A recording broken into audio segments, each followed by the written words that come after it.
Hey everybody, Jason Sherman here. In this episode of Zero to CEO, I speak to entrepreneur and M&A expert Gabriel Galvez. Welcome to the show. Hey Jason, thanks for having me.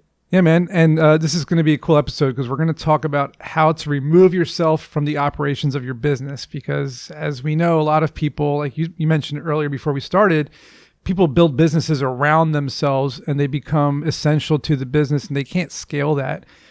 Why do you think people insist on building the business around themselves instead of delegating to others so that they can scale? Like, what's the main motive behind that? The age-old question. There's probably a few thematic buckets we could put entrepreneurs in reference to the question. One, let's just own it. It's probably an ego thing, right? We're starting a company, we're putting ourselves out there, we're betting on ourselves or our core team. And there is something very deeply attractive to being the most valuable and smartest person on your team initially, or at least you tell yourself that. And of course, we know, and the audience knows, that's a total fallacy, right? We want to be the person who's most willing to learn on our team. Right. We want to be the person surrounded by brilliant people. I want to now be the dumbest guy in the room, certainly not the smartest guy, because it's a limiting thing. So ego is probably a big one.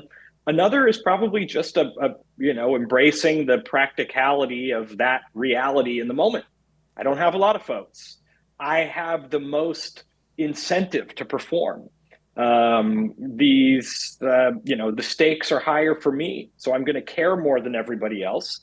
And if I care more than everybody else, well, gosh, I should probably be in the most important position, right? Because of how these incentives are aligning with my needs and my abilities. And then the list goes on and on. I think those are probably the two big considerations. And the great thing about both of those is we can look and work beyond those pretty quickly, just of course by recognizing that these are these limiting factors that we've adopted as core to our philosophy on day one. Yeah, and ego aside, you mentioned you have more at stake because it's your business and you care more. So how do you incentivize others to care as much as you do, or at least half as much as you do, to make the company succeed so you can scale, so you're not alone in it? So I think there are two paths that I go when considering this. And, as we've spoke about, as you know, I now have a whole portfolio of businesses that we run through a professionalized private equity investment 17 lens. You said 17 of them. That's quite a bit. Yeah, so we got a bunch of companies, and you're always going to be asking this question: how do we incite excellence and incentivize people? One path to go down is a real nuts and bolts tactics path. Do we give up equity? What are the tax implications? Do we build in an upside component into key roles or into all roles? And there's no right or wrong answer there. Although with almost every job at every company I own or invest in, there is a variable compensation component to literally almost every job title. I don't care. So is this like stock options? Do you mean like stock options, or are you saying like bonuses? Like you pay bonuses to people for exemplary work? Are there quotas or deadlines, or kind of like these are the kind of things we want to reach, and then we give you X if you hit Y, or is it all the above? It could be all the above. It's role dependent. We are in the process of acquiring a lot of commercial landscaping businesses, right now, very low tech, B2B, nice recurring revenue. So a guy pushing a lawnmower, to me, is very important, right? That's the customer fulfillment interaction point. Does it make sense to give that guy who's doing kind of a fairly basic repetitive task stock options? I don't know, but certainly we want to give that guy a path to increasing his earnings relative to his output, right? So that might be based on a customer satisfaction score, a route profitability metric that can be easily disseminated amongst the team. And a lot of folks at roles that are maybe filled by a large population of employees or that are less technical. That upside doesn't need to be what we as CEOs or entrepreneurs think of upside, right? We're greedy, we're money motivated, we're ego motivated. So we're thinking upside, right? I want to quadruple my income, whatever. And maybe that's appropriate for these roles, but there are some roles where if you have a insert generic, a laborer making $20 an hour doing something on a team, you might want to give them a path to averaging out at $25 an hour in a way that is that they have some control over, that's self-funded. So when they succeed, the upside is paid for by way of the benefit of their success. Right. And as you move up the ladder, certainly it can become more robust. Options, commissions, profit sharing. I was about to say, it sounds a bit like profit sharing, right? Because like if you're saying he's making 20 and then he makes 25 because of what he or she did, they're earning more money now because of what they did versus just getting paid for the same job. So profit sharing, that sounds like a great idea. It's like you do well, you earn profit for the company. Let's share that revenue. So we talked about profit sharing and helping incentivize your employees, but you still have this control factor, right? It's not even about ego anymore. It's more about control. Like you may not be the smartest guy in the room, but you did build the business up profitably and you know the ins and outs. So is it more about like holding the secrets within, or is it not finding the right people to help you move forward? Like what are the challenges of removing that entrepreneur from the hot seat and giving more delegation to the top workers? Well, I think that leads to kind of the other side of this two-pronged path, which is really finding team members that align with the vision and the goals of the company. It sounds like corporate whatever speak, but it's not, right? You can sit down with a potential candidate or somebody you want to join your team, and if you ask the right questions and you have some developed perspective on how you are developing talent, you can find people who just care about doing good work, right?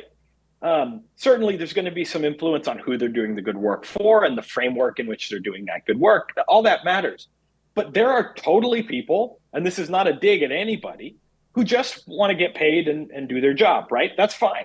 Especially large organizations, you need a lot of those people because you just kind of need the thing to keep working. And hopefully that proposition makes sense to everybody. But particularly with smaller teams or newer teams, as we talk about, you may want to just give preference to somebody who for some reason internally is weighing and valuing their own ability to contribute to a team highly as a personal metric, right? I'm one of those people. I think you're one of those people as well. And we need to believe that we don't exist in a vacuum.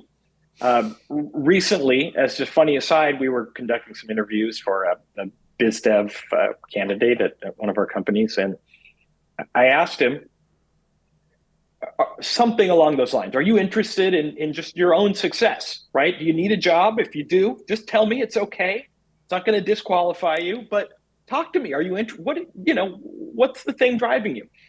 And he was taking an interview from over the holidays from his childhood bedroom at his family's home. Young professional. That's so great. It made sense. And I asked the question, and he said, "Well, I don't want to, toot my own horn, but maybe I can answer your question this way." And he tilted his laptop or his camera around, and there were two walls covered in trophies and medals. Oh, wow. And it turns out he was a D1 runner in college and a all-state runner in high school. And clearly there was this demonstrative ability to connect excellence and motivation to his own skill set. So we can certainly give people an incentive structure where they can flourish, but if they're not interested in some of that at a core level, they're probably going to be less successful in your profit sharing model or whatever. So some of it is tactics, but some of it is, are we valuing hiring people who are just really interested in doing good work? And can we build a team at scale with those types of people? not every industry that's going to be super easy, but I think it's always a possibility and certainly should be at least incorporated into the discussion. I think a lot of it has to do, because like everything you're saying kind of makes me think about what is the vision of the business? Are they aligned with it? And also, what is the business? Is it something that's interesting to people, or are you just selling widgets?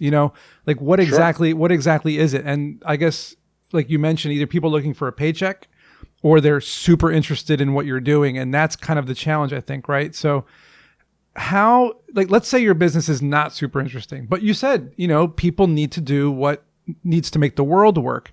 How do you make your business more interesting to people, even if it's not super interesting? Are there ways of doing that, or is it what it is what you get? I think there's ways of doing it. I think a lot of it has to do with how leadership views the company or the product or services role in the marketplace. I always remind folks on our teams, not all of which I'm super actively involved with, but I like to chime in and remind somebody that, at one of our companies, CapTarget, which we spoke about, we just touch a lot of data, right? It's pretty boring. It's for the banking and the private equity industry. It's not super sexy. And there are a lot of people who are building big data sets all day in Excel or SQL or whatever. And I love to remind those people, this whole thing, our client's success, our team's success, my success, your success, it starts right here with the accuracy and the validity of the data inclusion that you're doing.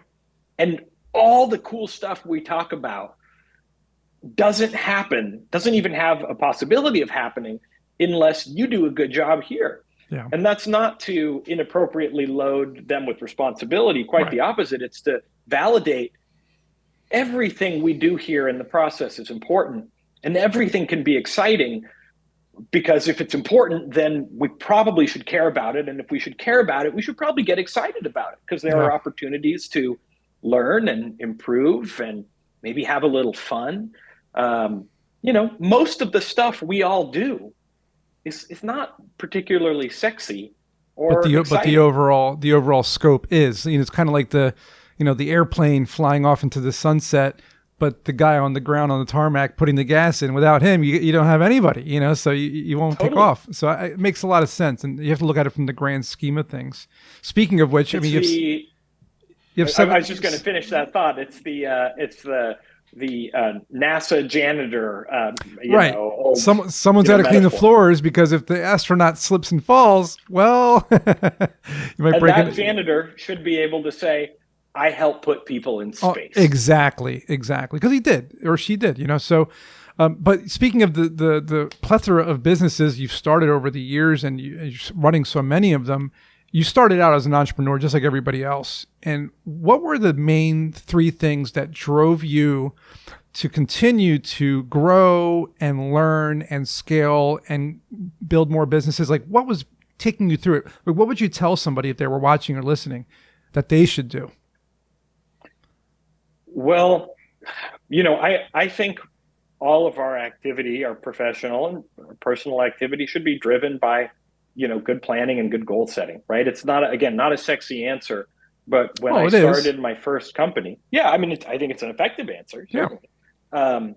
When I started my first company, I wasn't asking the question, how can I get this company to this size, or how can I make this much money from this company? My goals were actually much more grandiose than that. And although they were big, they were clear, they were quantifiable, and they allowed me to work backwards, right?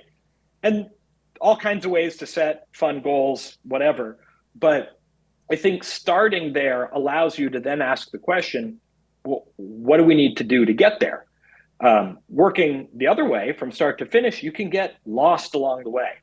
I have a product, the customers want more features, we're out of capital. These are practical problems that we have, but if they're not framed by some real, rails that help us stay on track, you just get lost. So goal setting through a focused lens can allow you to do things that maybe even seem out of focus in the short term, because your broad goal gives you the flexibility and the mobility to work in all the cracks until you get there, right? Yeah.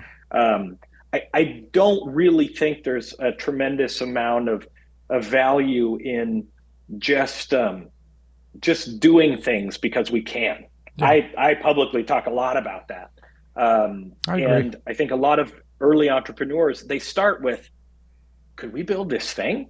Yeah. And it turns into a fun exercise, but it rarely gets reconciled on time with, should we? What do I need to do? What else could I be doing? It's a distraction. What else could my team be doing? Yeah. Exactly. I get it. Absolutely. So what shameless plug should we leave everybody with today? Because you have 17 of them. You know, my first startup, CapTarget, which I'm still the semi-active CEO of, great company we started 15 years ago, helps professional investors find great deals to buy. Those are usually private equity funds, but they can be entrepreneurs looking to scale through acquisition, something that we're expert and really passionate about. You can find us at captarget.com. You can find me on LinkedIn. Just search my name, Gabe Galvez or Gabriel Galvez. I should show up either way. And we love to have this conversation continually. Perfect, man. Thank you so much. This was a really, really interesting conversation. Hopefully people learned a bunch. And as always, we will see everybody in the next episode.